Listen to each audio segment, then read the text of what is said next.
A Cafe Voice. Good afternoon, ladies and gentlemen. Today, I stand before you not just as a journalist, but as a witness to history, a child of Ghana's turbulent past, and a soldier in the fight for truth. Yesterday, in the Essex County Superior Court of New Jersey, an 8-member jury delivered a unanimous verdict holding Kennedy Agyapong, former Ghanaian MP, liable for defamation and awarding damages of $18 million. The ruling is more than a legal victory. It is a profound affirmation that truth matters, that justice is not a privilege of the powerful, and that the arc of history does indeed bend towards righteousness. My story begins long before this moment. I was born at the 37 Military Barracks in Accra, the son of the soldier who served in an era where power belonged to those who wielded the gun. I grew up watching my nation transition from military rule to democracy, witnessing firsthand the struggle of ordinary Ghanaians yearning for justice, transparency, and accountability. When Ghana finally embraced democracy, I knew that safeguarding it required more than just laws. It needed the unyielding courage of those willing to hold power accountable. That is why I chose journalism, not as a career, but as a calling. Over the years, my team and I have exposed corruption at the highest levels, from the corridors of politics to the halls of justice.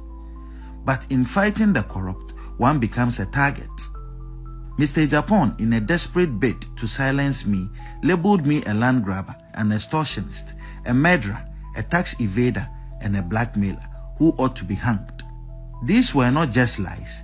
They were calculated attempts to destroy my credibility and put my life in danger.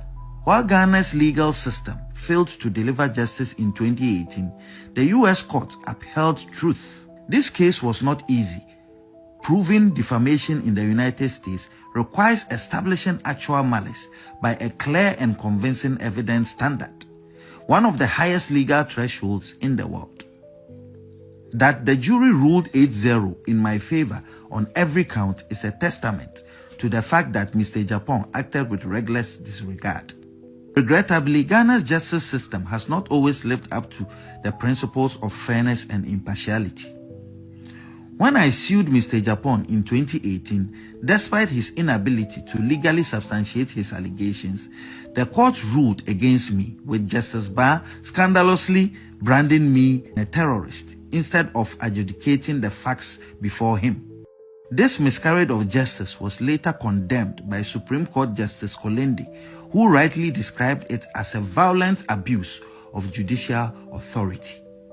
My fight has never been for personal gain, but for the soul of Ghana's democracy. This victory in the US sends a powerful message. The media cannot be silenced, truth cannot be buried, and those who wield power must be held accountable. Let this moment be a wake-up call to all who seek to erode the foundations of justice in Ghana. Let it remind us that democracy is not just about elections, but institutions that uphold the truth, courts that deliver justice without fear or favor, and citizens who refuse to accept corruption as the norm.